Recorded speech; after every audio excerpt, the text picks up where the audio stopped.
اس موقع پر یاد آ رہی ہے جسے ہر انسان کو اپنے دل و دماغ میں محفوظ رکھنا چاہیے۔ ام المؤمنین حضرت عائشہ صدیقہ رضی اللہ تعالی عنہ آقا کریم صلی اللہ تعالی علیہ وسلم کے ساتھ تشریف فرما تھی کہ دسترخوان پر یا نیچے زمین پر ایک گرا ہوا دانہ موجود تھا۔ رسول گرامی وقار صلی اللہ علیہ وسلم نے اس ایک دانے کو اٹھایا، صاف کیا اور اسے کھا لیا، اور اس کے بعد ام المؤمنین سے فرمایا، عائشہ عزت والی چیزوں کی قدر کرو تو اللہ عز و جل وہ نعمتوں کو چھینتا نہیں ہے۔ ایک دانہ زمین پر گرا ہوا تھا، حضور صلی اللہ علیہ وسلم نے اٹھایا، صاف کیا، کھایا اور اس کی قدر کی تعلیم عطا فرمائی۔ اسی طریقے سے یاد رکھیں، جس طریقے سے اناج کا ایک دانہ قیمتی ہے، ایسے ہی پانی کا ایک ایک قطرہ بھی قیمتی ہے۔ میرے پیارے آقا صلی اللہ تعالی علیہ وسلم کے پیارے دیوانوں، ہر چیز کی حیات کے لیے اللہ رب العزت جل جلالہ نے پانی بنایا۔ پانی کے ذریعے ہی ہر چیز کی حیات ہے۔ اب آپ دیکھیں، پانی انسان کی بھی ضرورت ہے، پانی زمین کی بھی ضرورت ہے، پانی چرند و پرند کی بھی ضرورت ہے، ہر جاندار کے لیے پانی کی ضرورت ہے۔ اس لیے پانی پر کنٹرول اللہ نے کسی انسان کو نہیں دیا، بلکہ پانی پروردگار نے اپنے قبضہ قدرت میں رکھا۔ یاد رکھیں، جتنی بھی قیمتی چیزیں ہیں پروردگار جل جلالہ نے وہ ساری قیمتی چیزیں اپنے قبضے میں رکھی، جسے چاہا جب چاہا اللہ عز و جل نے عطا فرما دیا۔ میرے پیارے آقا صلی اللہ تعالی علیہ وسلم کے پیارے دیوانوں، ہم اور آپ پینے کے لیے جو پانی استعمال کرتے ہیں، یہ آسمان سے نازل ہونے والا پانی ہے، یہ بارش کا پانی ہے، جسے ہم استعمال کرتے ہیں، جسے پیتے ہیں، جس سے کپڑے وغیرہ صاف کرتے ہیں۔ اب اس کے حوالے سے قرآن کیا کہتا ہے، اسے اچھی طریقے سے سمجھیں اور سمجھنے کے بعد اللہ کی اس عظیم ترین نعمت کے حوالے سے غور و فکر کریں۔ پروردگار جل جلالہ کے حوالے سے اور قرآن کے حوالے سے میں نے پہلے ہی بتایا کہ قرآن صرف سنانے والی کتاب نہیں، دکھانے والی کتاب ہے۔ تو میرا پروردگار دکھا رہا ہے، افرائیتم الماء الذی تشربون، تو بھلا بتاؤ جو پانی تم پیتے ہو، اَأَنْتُمْ أَنزَلْتُمُوهُ مِنَ الْمُزْنِ أَمْ نَحْنُ الْمُنزِلُونَ، کیا تم نے اسے بادل سے اتارا یا ہم ہیں اتارنے والے؟ اللہ ارشاد فرماتا ہے کہ پانی کو جو تم پی رہے ہو، اس پانی کے حوالے سے میرا مولا ہم سے فرما رہا ہے کہ اے پانی کو پینے والوں، تم یہ بتاؤ کہ آسمان سے پانی نازل کرنے والے تم ہو یا ہم ہیں؟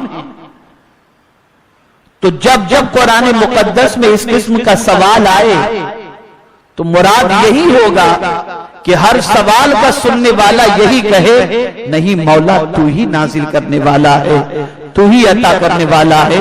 اب آگے جو قرآن کہہ رہا ہے، اس سے آپ کو پانی کی اہمیت سمجھ میں آئے گی۔ میرا رب ارشاد فرماتا ہے، لَوْ نَشَاءُ جَعَلْنَاهُ أُجَاجًا فَلَوْلَا تَشْكُرُونَ، ہم چاہیں تو اسے کھاری کر دیں، پھر کیوں شکر نہیں کرتے؟ آپ مجھے بتاؤ، سمندر کا جو پانی ہے، ہوا کا جھونکا آتا ہے، سمندر کے پانی پر جب شعائیں گرتی ہیں اور اس کے بعد جب موجیں اٹھتی ہیں تو ہوا کا جھونکا ان موجوں کو اٹھا کر لے جاتا ہے۔ آپ مجھے بتائیے، یہ جو موجوں کو اٹھا کر کے جو ہوائیں لے جاتی ہیں اور پھر اس کے بعد یہ بادل بنتا ہے، اور بادل بننے کے بعد پھر وہ بارش کا پانی بن کر کے برستا ہے، وہ بادل برستا ہے اور اس سے پانی نازل ہوتا ہے۔ سوال یہ پیدا ہوتا ہے کہ سمندر کی جھاگ، سمندر کا پانی یہ تو نمکین ہوا کرتا ہے، آپ سمندر کے پانی کو لیں تو سمندر کا پانی میٹھا نہیں ہوتا، بلکہ سمندر کا پانی جو ہے وہ نمکین ہوا کرتا ہے، کھاری ہوا کرتا ہے۔ اللہ عز و جل ارشاد فرماتا ہے کہ ذرا مجھے یہ بتاؤ کہ اس پانی کو جو تم پی رہے ہو ہم سمندر کے پانی کی طرح کھاری کر دیتے تو تمہارے حلق کے نیچے نہ اترتا۔ بتاؤ یہ جو بادل کے سے پانی برس رہا ہے اور سمندر سے موجیں جو اٹھتی ہیں اور اس کے بعد اس جھانک کو لے کر کے اللہ عز و جل کی طرف سے ہوا اوپر کی طرف جاتی ہے تو کوئی مشین تو اوپر فٹ نہیں، حالانکہ وہ جھانک اللہ اکبر سمندر کے نمکین پانی کی ہوتی ہے، لیکن یہی جھانک جب بادل بن کر کے برسنا شروع ہوتی ہے تو اب وہ پانی جو ہے وہ نمکین نہیں ہوتا، میٹھا ہوتا ہے۔ میرا مولا فرماتا ہے کون ہے جو اس نمکین پانی کو میٹھے پانی میں تبدیل کر رہا ہے؟ یہ کوئی اور نہیں، یہ پروردگار کی ذات ہے، یہ پالنہار حقیقی کی ذات ہے۔ وداؤٹ کسی فلٹر مشین کے، وداؤٹ کسی پروسیس کے اللہ عز و جل نے اس کھاری پانی کو اس طریقے سے تبدیل کر دیا کہ یہ میٹھے کے اندر تبدیل ہو جاتا ہے۔ میرا مولا فرماتا ہے اگر ہم اسے کھاری کر دیتے، نمکین کر دیتے تو اب پروردگار فرماتا ہے کہ اس میٹھے پانی کو پینے پر تمہارے لیے ضروری ہے کہ تم اللہ عز و جل کا شکر بجا لاؤ، اللہ عز و جل کی بارگاہ کے اندر اس نعمت کے ملنے پر شکر بجا لاؤ کہ مولا تو نے اس کھاری کو میٹھے میں تبدیل کر دیا اور ہمیں پینے کے لیے تو نے پانی عطا فرمایا۔ اب آپ دیکھیں ہم قحط کی بات کر رہے ہیں، سوکھے کی بات کر رہے ہیں، پانی کی قلت کی بات کر رہے ہیں، لیکن آپ جانتے ہیں یہ پانی کی قلت کب پیدا ہوتی ہے؟ کیا مولا کی طرف سے پانی کی قلت ہے یا بندے کی طرف سے کوئی ایسی چیز ہو جاتی ہے جس کی وجہ سے پانی کی قلت محسوس ہونے لگتی ہے؟ حالانکہ میرا مولا انسان کی ضرورت جتنی ہے، جاندار کی ضرورت جتنی ہے اس کے مطابق پانی نازل فرماتا ہے، اس کا وعدہ حق ہے۔ اللہ اکبر۔ پروردگار جل جلالہ قرآن مقدس میں ارشاد فرماتا ہے اسے اچھی طریقے سے سنو اور اللہ کی قدرت اور پانی کی نعمت کے حوالے سے غور کرو۔ میرا رب ارشاد فرماتا ہے وَأَنزَلْنَا مِنَ السَّمَاءِ مَاءً بِقَدَرٍ فَأَسْكَنَّاهُ فِي الْأَرْضِ وَإِنَّا عَلَى ذَهَابٍ بِهِ لَقَادِرُونَ۔ اور ہم نے آسمان سے پانی اتارا ایک اندازے پر۔ کتنا اتارا؟ اندازے پر، جتنا ہمارے علم و حکمت میں خلق کی حاجتوں کے لیے چاہیے، کم نازل نہیں فرمایا۔ مخلوق کی جتنی حاجت ہے اس حاجت کے مطابق اللہ عز و جل نے ایک مقدار اندازے کے مطابق اللہ عز و جل نے نازل فرمایا۔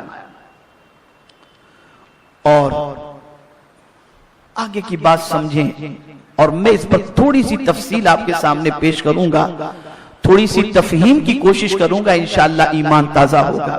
آگے رب قدیر جل جلالہ نے ارشاد فرمایا فَأَسْكَنَّاهُ فِي الْأَرْضِ، اور ہم نے اور پھر اسے زمین میں ٹھہرایا اور بے شک ہم اس کے لے جانے پر قادر ہیں وَإِنَّا عَلَى ذَهَابٍ بِهِ لَقَادِرُونَ۔ اب غور سے سنیں، اللہ ارشاد فرماتا ہے ہم نے آسمان سے پانی اتارا ایک اندازے پر۔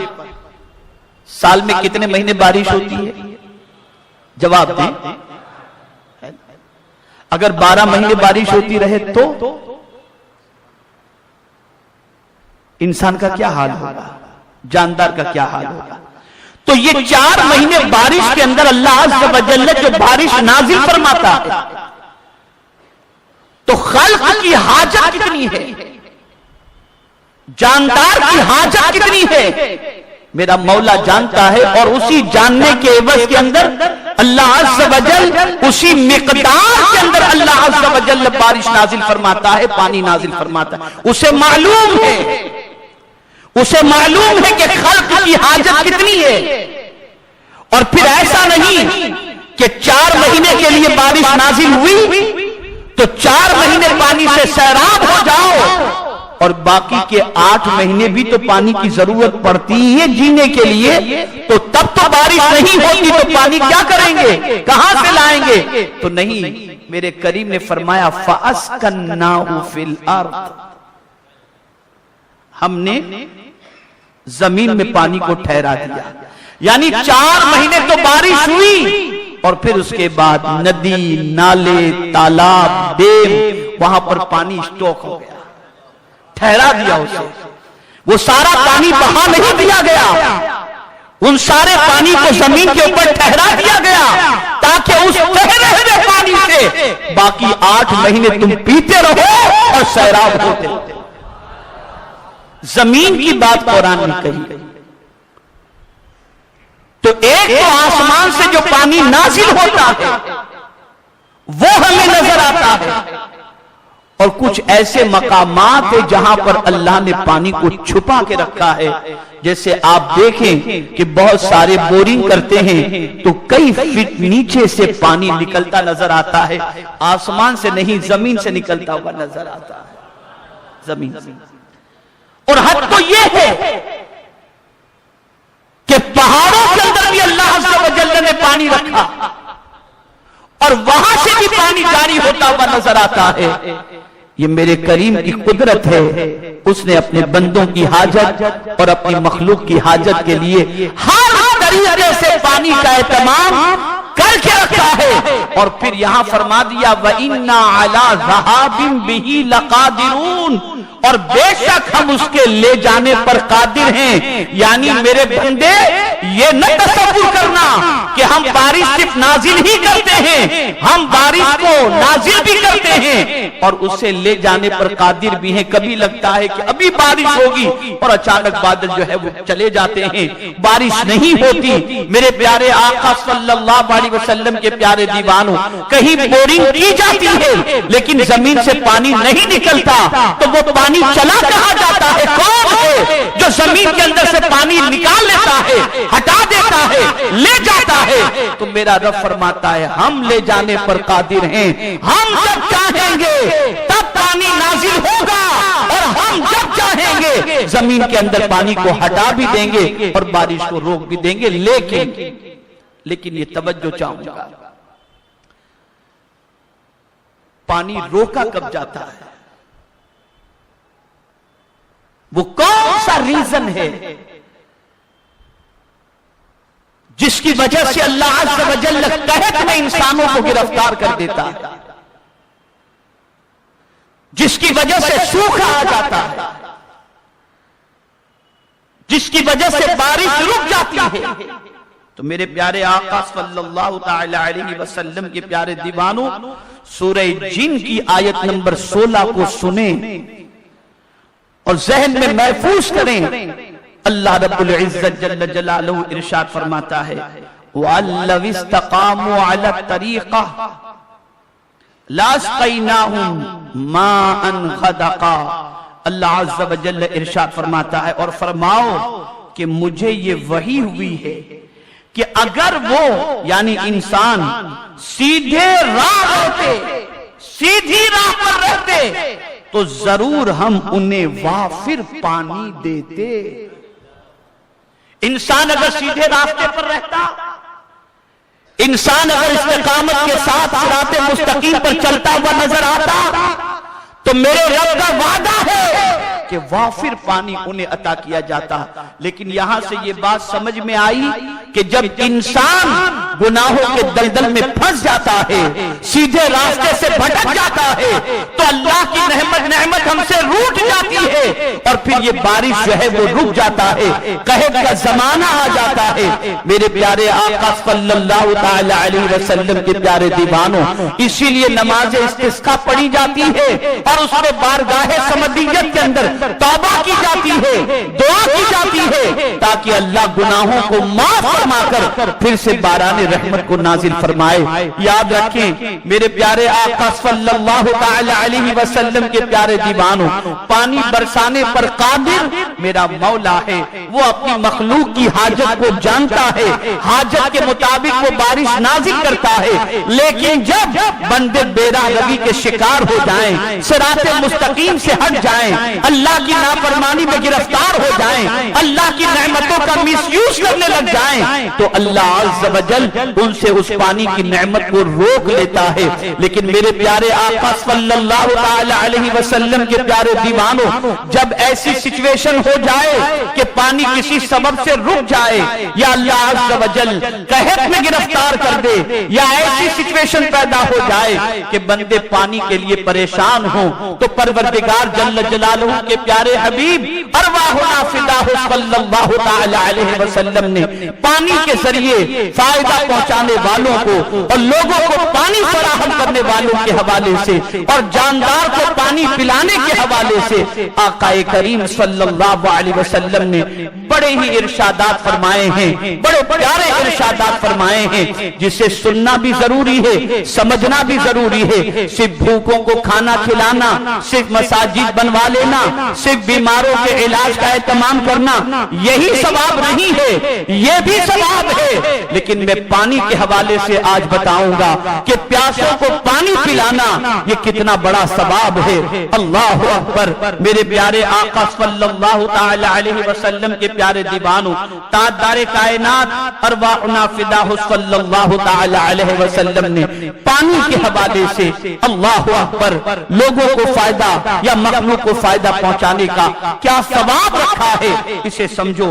اس لیے کہ پانی ہر جاندار کی حیات کا ذریعہ ہے، ہر جاندار بغیر پانی کے زندہ نہیں رہ سکتا، اور اگر کوئی شخص کسی جاندار کو پانی کے ذریعے اگر راحت پہنچاتا ہے تو اللہ عز و جل اسے بہت اجر و ثواب عطا فرماتا ہے۔ آپ دیکھیں حضرت سیدنا ابو ہریرہ رضی اللہ تعالی عنہ سے روایت ہے، تاجدار کائنات صلی اللہ علیہ وسلم نے فرمایا ایک شخص کسی راستے سے گزر رہا تھا کہ اسے شدید پیاس محسوس ہوئی، تو اس نے قریب ہی ایک کنواں پایا، وہ اس میں اترا اور پانی پی کر نکل آیا۔ پانی پی کر نکل آیا اور نکلنے کے بعد اس نے وہاں ایک کتے کو دیکھا، ایک کتے کو دیکھا جو ہانپ رہا تھا اور پیاس کی وجہ سے کیچڑ کھا رہا تھا، پیاس کی وجہ سے کیچڑ کھا رہا تھا۔ اس نے سوچا کہ اسے بھی اتنی ہی پیاس لگی ہوگی جتنی مجھے لگی تھی۔ پھر وہ شخص یعنی کس کو؟ کتے کو اتنی ہی پیاس لگی ہوگی جتنی مجھے لگی تھی، وہ انسان نے سوچا، اور سوچنے کے بعد اس نے کیا کیا؟ چھوڑو یہ تو کتا ہے، یہ کر کے نہیں گیا، یہ کہہ کر کے ہٹ نہیں گیا کہ میری پیاس تو بجھ گئی، اب کتا کیچڑ میں پڑا رہے، کیچڑ کھایا رہے۔ اس نے اس کی فکر نہیں کی، یہ نہیں سوچا، بلکہ اس کے اندر موجود جو دل ہے، اس دل کے اندر یہ خیال پیدا ہوا کہ جس طرح مجھے پیاس لگی تھی ایسے اس کتے کو بھی پیاس لگی ہے۔ تو پھر اس نے کیا کیا؟ وہ شخص کنویں میں اترا، اور چمڑے کے موزے اس زمانے میں استعمال ہوتے تھے، تو اس نے موزے میں پانی بھرا، کنویں میں اترا، موزے میں پانی بھرا، اور موزے میں پانی بھرنے کے بعد اپنے منہ میں دبایا اور اوپر آ گیا۔ پھر کنویں سے باہر نکلا اور پانی کتے کو پلا دیا، پانی کتے کو پلا دیا۔ اللہ عز و جل کو اس کا یہ عمل پسند آیا اور اس کی مغفرت فرما دی، اس کی مغفرت فرما دی۔ صحابہ کرام نے عرض کیا یا رسول اللہ صلی اللہ تعالی علیہ وسلم، کیا ہمارے لیے چوپایوں میں بھی ثواب ہے؟ فرمایا ہر جان والی چیز میں ثواب ہے۔ آپ مجھے بتائیے، یہاں سے ایک سوچ سمجھو، آپ نے یہ سوچا ہوگا صرف کہ کتے کو انہوں نے پانی پلا دیا، مغفرت ہو گئی، لیکن یہ خیال ان کے دل میں کیسے پیدا ہوا کہ کتے کے ساتھ بھی سلوک کیا جائے؟ یہ اس تربیت کا نتیجہ تھا جو محمد عربی صلی اللہ علیہ وسلم نے اپنے صحابہ کی فرمائی کہ صحابہ کو سرکار نے بتایا تھا، پانی کی اہمیت بتائی تھی، جاندار کو پلانے کا ثواب بتایا تھا۔ تب میرے پیارے آقا صلی اللہ علیہ وسلم کے پیارے دیوانوں، وہ لوگ کتے کو بھی پیاسا نہیں دیکھ سکتے تھے، اور کتے کے لیے بھی کنویں میں اتر کر موزے کوئی چیز نہیں تھی، نہ ڈول نہ بالٹی رسی کوئی چیز نہیں، اترتے ہیں صرف چمڑے کا موزہ تھا، اس میں پانی بھر کر کے لے آئے اور پیاسے کتے کو پانی پلا دیا، تو اللہ عز و جل نے اپنے محبوب کے صدقے میں ان کی مغفرت فرما دی۔ آپ سوچیں کہ پیاسے کتے کو پانی پلانے پر جب اتنا ثواب ہے تو پیاسے انسان کو پانی پلانے پر کتنا ثواب ہوگا۔ میرے پیارے آقا صلی اللہ تعالی علیہ وسلم کے پیارے دیوانوں، مزید سماعت فرمائیں۔ حضرت سیدنا محمود ابن ربیع رضی اللہ تعالی عنہ فرماتے ہیں کہ حضرت سیدنا سراقہ رضی اللہ تعالی عنہ نے عرض کیا، یا رسول اللہ صلی اللہ تعالی علیہ وسلم، کوئی گمشدہ جانور میرے حوض پر آئے، پانی سے بھرا ہوا، جیسے وضو کے لیے ہمارا حوض ہے، تو اس زمانے میں جانوروں کے لیے بھی حوض بنائے جاتے تھے، آج بھی دیہاتوں کے اندر اس قسم کا جہاں جانور جمع ہوتے ہیں اور پانی پیتے ہیں۔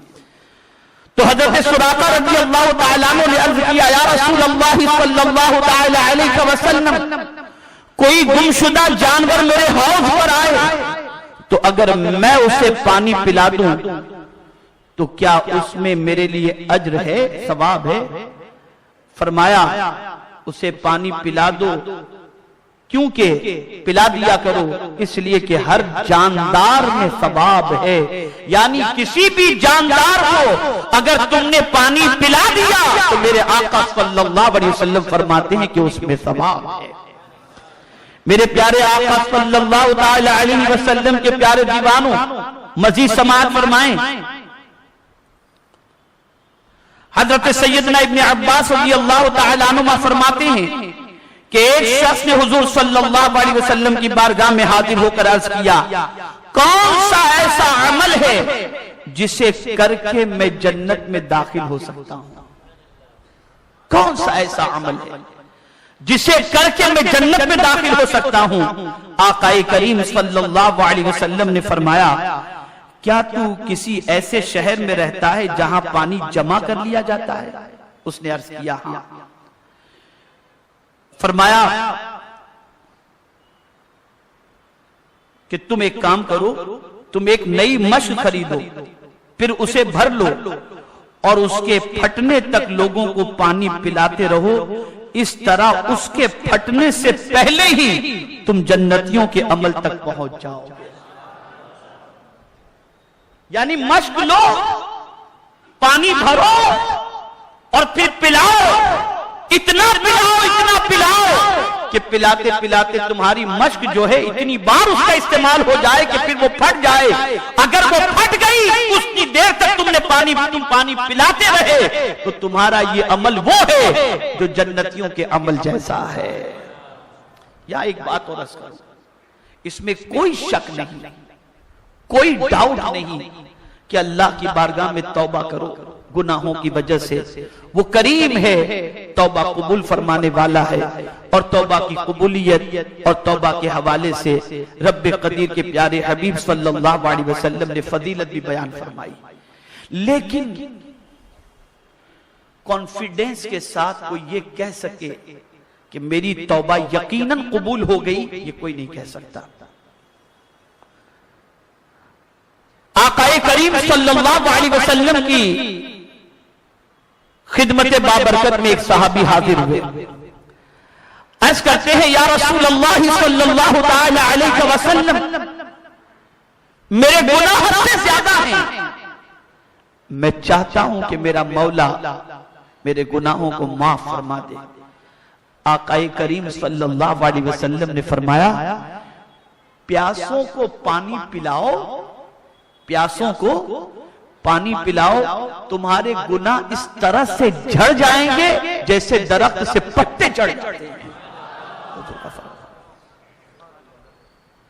اے رسول اعظم صلی اللہ تعالی علیہ وسلم کے پیارے دیوانوں، ہم نے تو صرف یہ سمجھا ہے کہ ماہ رمضان میں افطار کے لیے پانی پلا دو، نہیں، پانی پلانا بہت بڑی نیکی ہے، بہت بڑی نیکی ہے۔ میرے پیارے آقا صلی اللہ تعالی علیہ وسلم کے پیارے دیوانوں، رسول گرامی وقار صلی اللہ تعالی علیہ وسلم کے مزید فرمان سماعت فرمائیں۔ حضرت سیدنا انس بن مالک رضی اللہ تعالی عنہ رسول اعظم صلی اللہ علیہ وسلم سے مرفوعاً روایت کرتے ہیں کہ دو شخص ایک صحرا سے، جنگل سے گزرے، ان میں سے ایک شخص عبادت گزار تھا۔ یہ بہت غور سے سنیے گا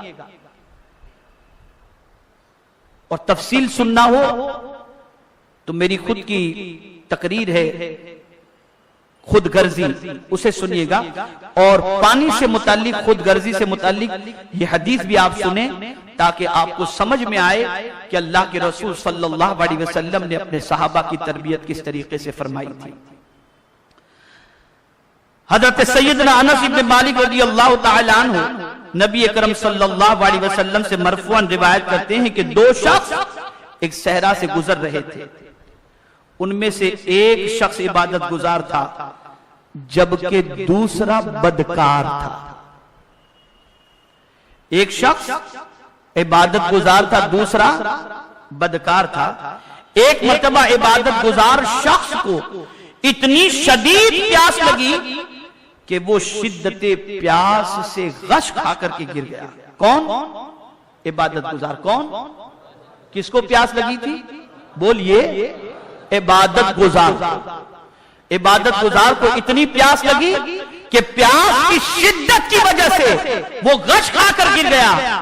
جب اس کے ساتھی نے اسے گرتے ہوئے دیکھا تو اس نے کہا، اللہ عز و جل کی قسم، اگر یہ نیک بندہ پیاسا مر گیا، حالانکہ میرے پاس پانی موجود ہے، تو میں اللہ عز و جل کی طرف کبھی کوئی بھلائی نہ پا سکوں گا، یعنی میرے پاس پانی موجود ہے اور یہ نیک بندہ پیاس کی وجہ سے اگر مر گیا تو اللہ کے پاس میں کوئی بھلائی نہیں پا سکوں گا۔ یہ سوچ کر اس نے کیا کیا؟ اللہ اکبر،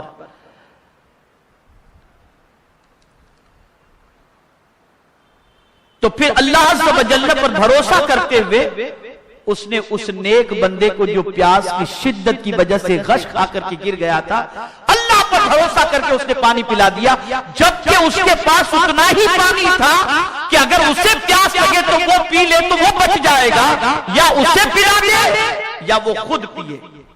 اگر اسے پلا دیتا ہے اور اسے پیاس پریشان کرے گی تو یہ مر جائے گا، لیکن اس نے مرنا تو گوارا کر لیا، لیکن عبادت گزار جو پانی کی شدت، پیاس کی شدت کی وجہ سے غش کھا کر کے گر گیا تھا، اسے اس نے پانی پلانے کا مکمل ارادہ کر لیا۔ چنانچہ اس نے اس پر پانی چھڑکا اور باقی ماندہ پانی اسے پلا دیا، پھر وہ اٹھا اور صحرا پار کر گیا۔ سرکار مدینہ صلی اللہ علیہ وسلم نے فرمایا، جب اس بدکار کو حساب کے لیے روکا جائے گا قیامت کے دن، جب اس بدکار کو جس نے پانی پلایا تھا عبادت گزار کو حساب کے لیے قیامت کے دن روکا جائے گا اور اسے جہنم کا حکم دے دیا جائے گا، تو ملائکہ اسے ہانکتے ہوئے لے جا رہے ہوں گے کہ وہ اس عابد کو دیکھے گا تو اسے کہے گا، اے فلاں، کیا تم مجھے نہیں پہچانتا؟ وہ پوچھے گا، تو کون ہے؟ تو یہ جواب دے گا، میں وہی ہوں جس نے صحرا میں اپنی جان کے مقابلے میں تجھے ترجیح دی تھی۔ جنگل میں مجھے پیاس لگی تھی، لیکن میں نے اپنی پیاس کی فکر کرنے کی بجائے تیری پیاس کی فکر کی تھی اور تجھے ترجیح دی تھی۔ یہ سن کر وہ عابد کہے گا، کیوں نہیں، میں تجھے پہچانتا ہوں۔ پھر وہ فرشتوں سے کہے گا، رک جاؤ، تو فرشتے رک جائیں گے۔ پھر یہ اپنے رب قدیر جل جلالہ کی بارگاہ میں حاضر ہو کر اسے پکارے گا اور کہے گا، یا رب، تو اس کی نیکی کو جانتا ہے کہ اس نے کس طرح مجھے اپنے آپ پر ترجیح دی تھی، یا رب عز و جل، اسے میرے حوالے کر دے۔ تو اللہ عز و جل فرمائے گا، وہ تیرے حوالے ہے۔ تو وہ عابد اپنے بھائی کے پاس آئے گا اور اس کا ہاتھ تھام کر اسے لے کر جنت میں داخل ہو جائے گا۔ اے رسول اعظم صلی اللہ علیہ وسلم کے دیوانوں، ذرا سوچو، اگر بدکار بھی کسی نیکوکار کو پانی پلا دے تو اس کا پانی پلانا کتنا عظیم ثواب ہے کہ وہ پانی پلانا کل بروز قیامت اسے کام آئے گا۔ میرے پیارے آقا صلی اللہ تعالی علیہ وسلم کے پیارے دیوانوں، آقائے کریم رؤوف الرحیم علیہ تحیۃ و تسلیم پانی پلانے کے حوالے سے لوگوں کو ابھارتے، پانی کے حوالے سے لوگوں کو تاکید فرماتے۔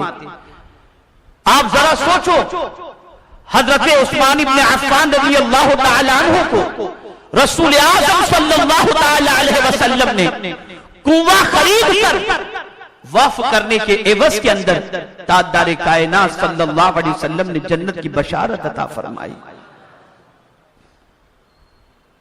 میرے پیارے آقا صلی اللہ تعالی علیہ وسلم کے پیارے دیوانوں، حضرت سیدنا انس رضی اللہ تعالی عنہ فرماتے ہیں کہ میں رسول اعظم صلی اللہ علیہ وسلم کی بارگاہ میں حاضر ہوا اور میں نے عرض کیا، یا رسول اللہ صلی اللہ علیہ وسلم، میری ماں فوت ہو گئی ہے اور اس نے کوئی وصیت نہیں کی، اب اگر میں اس کی طرف سے کوئی صدقہ کروں تو کیا اسے نفع پہنچے گا؟ فرمایا ہاں، تجھ پر لازم ہے کہ تو پانی کا صدقہ کر، تو پانی کا صدقہ دے۔ کیا مطلب یہ ہے کہ ماں باپ کا انتقال ہو چکا ہے تو ان کے ایصال ثواب کے لیے کنواں کھدواؤ، پیاسوں کو پانی پلاؤ، سبیلیں لگواؤ، کہ سرکار صلی اللہ تعالی علیہ وسلم نے اس صدقے کو بہترین صدقہ فرمایا ہے، بہترین صدقہ فرمایا ہے۔ میرے پیارے آقا صلی اللہ تعالی علیہ وسلم کے پیارے دیوانوں، اسی طریقے سے رسول اعظم صلی اللہ تعالی علیہ وسلم کا ایک ارشاد مزید سماعت فرمائیں۔ سیدنا ابو ہریرہ رضی اللہ تعالی عنہ سے روایت ہے کہ نبی اکرم صلی اللہ علیہ وسلم نے فرمایا، پانی سے بڑھ کر کوئی صدقہ زیادہ ثواب والا نہیں ہے، پانی سے بڑھ کر۔ میرے پیارے آقا صلی اللہ تعالی علیہ وسلم کے پیارے دیوانوں، حضرت سیدنا سعد بن عبادہ رضی اللہ تعالی عنہ فرماتے ہیں کہ میں نے عرض کیا، یا رسول اللہ صلی اللہ تعالی علیہ وسلم، میری ماں انتقال کر گئی، ان کے لیے کون سا صدقہ افضل ہے؟ آقا کریم صلی اللہ علیہ وسلم نے فرمایا، پانی۔ تو میں نے ایک کنواں کھدوایا اور کہا، یہ ام سعد کے لیے ہے۔ میرے پیارے آقا صلی اللہ علیہ وسلم کے پیارے دیوانوں، رسول اعظم صلی اللہ تعالی علیہ وسلم صحابہ کرام علیہم الرضوان کو پانی کا صدقہ کرنے کی تعلیم فرماتے، اور صحابہ کرام علیہم الرضوان کنویں بھی کھدواتے، اور رسول اعظم صلی اللہ تعالی علیہ وسلم کے صحابہ پانی لوگوں کو پلایا بھی کرتے اور پانی کے سلسلے میں لوگوں کو ترغیب بھی دیتے۔ اب ایک اور بات جو میں عرض کرنے جا رہا ہوں وہ آج کے موضوع کی مناسبت سے بہت اہم بھی ہے اور سمجھنے کے لائق بھی ہے۔ بہت ساری بیماریاں گھر پکڑ چکی ہیں، کبھی کسی کو پھوڑا نکلا، کبھی کسی کو کوئی بیماری، کبھی کسی کو کوئی بیماری، اور آدمی اس بیماری کے علاج کے لیے بہت سارے جتن کرتا ہے کہ کسی بھی طریقے سے اس مرض سے اللہ عز و جل اسے نجات عطا فرمائے۔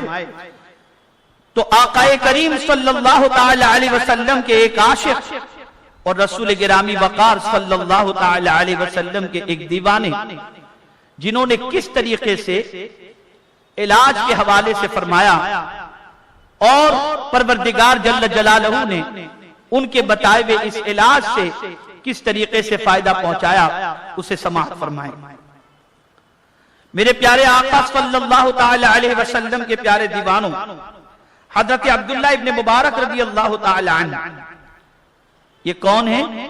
حضرت عبداللہ ابن مبارک رضی اللہ تعالی عنہ یہ حضرت امام اعظم ابو حنیفہ رضی اللہ تعالی عنہ کے شاگرد ہیں، اور حضرت امام اعظم ابو حنیفہ رضی اللہ تعالی عنہ اپنے شاگرد پر اتنا ناز فرماتے کہ ارشاد فرماتے ہیں کہ اگر کل بروز قیامت پروردگار جل جلالہ نے فرمایا کہ نعمان تو کیا لایا ہے، تو میں عبداللہ ابن مبارک کو پیش کر دوں گا۔ اب آپ دیکھیں، حضرت عبداللہ ابن مبارک رضی اللہ تعالی عنہ کے پاس ایک شخص حاضر ہوا اور حاضر ہو کر عرض کرتا ہے اے ابو عبد الرحمن 7 سال ہونے کو آئے میرے گھٹنے پر ایک پھوڑا نکلا ہے، میں نے مختلف طریقوں سے اس کا علاج کرایا اور بہت سے طبیبوں سے اس کے بارے میں پوچھا مگر مجھے کوئی فائدہ نہیں ہوا۔ تو حضرت عبداللہ ابن مبارک رضی اللہ تعالیٰ عنہ نے اس سے فرمایا، غور سے سنو، اس سے فرمایا جاؤ کوئی ایسی جگہ تلاش کرو جہاں لوگ پانی کے محتاج ہوں اور وہاں ایک کنواں کھدواؤ، مجھے امید ہے کہ وہاں پانی نکلتے ہی تیرا خون بہنا بند ہو جائے۔